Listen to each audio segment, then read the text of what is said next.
In Chapter 5, we learned average rate of change. Average rate needs 2 points. It measures change across an interval. But the question that creates calculus is deeper.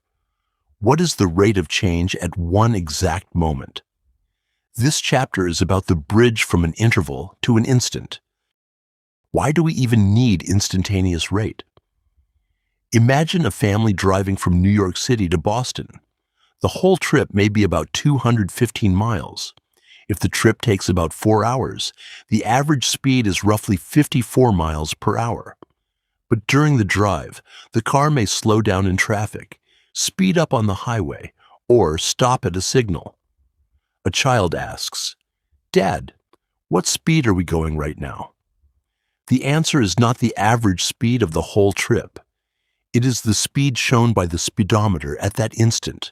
That is instantaneous velocity. Average rate of change is easy to see. Choose 2 points, P and Q, on a graph. P is the starting point. Q is the ending point. Join them with a secant line. That line summarizes the change over the whole interval. Its meaning is output change per input change, from P to Q. Instantaneous rate is different. It does not use 2 far apart points. It asks for the direction of the curve at one point. Visually, this direction is shown by a tangent line. The tangent line tells us the local direction of the graph at that point. It is the slope the curve is heading with at that instant. Now compare the 2 pictures. Average rate, 2 points P and Q with a secant line. Instantaneous rate, 1 point P with a tangent line. This is the core difference. 2 points tell the story of an interval. 1 point tells the direction at a moment. But there is a problem. Slope usually needs 2 points, so how can 1 point have a slope? Calculus solves this with a beautiful movement. Start with P and Q, then move Q closer to P. The interval shrinks. The secant line rotates. The average rate becomes more and more local. Instantaneous rate is like the final destination of these shrinking average rates. As Q gets extremely close to P, the secant slopes approach a final direction. That final direction is the tangent direction. So, instantaneous rate is not guessed. It is the limiting value of average rates of change. In that sense, instantaneous rate is born from average rate when the interval becomes extremely small. This is why limits are necessary before derivatives. Let us see this on y equals x squared. Fix point P at x equals 2. Now let Q come closer and closer to P. Each P to Q secant line gives an average rate. As Q approaches P, those secant lines converge toward one tangent direction.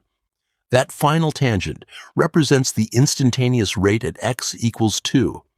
We can zoom near the point to see why the curve starts to look almost like a line. Another example is height versus time. Suppose a ball is thrown upward. Between 2 times, we can measure average velocity.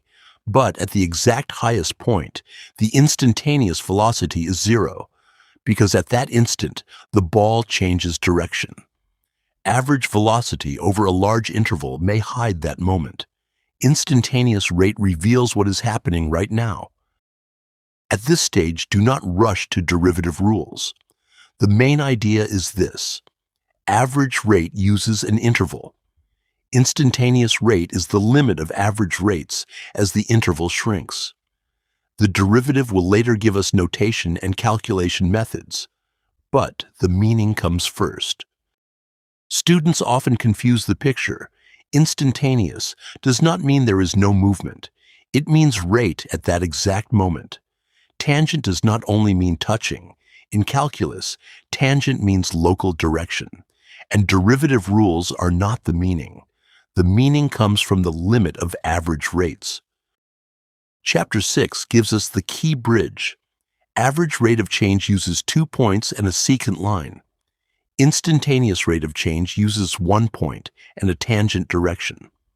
To move from average to instantaneous, We let Q approach P. Next chapter, we turn this visual idea into the formal derivative definition.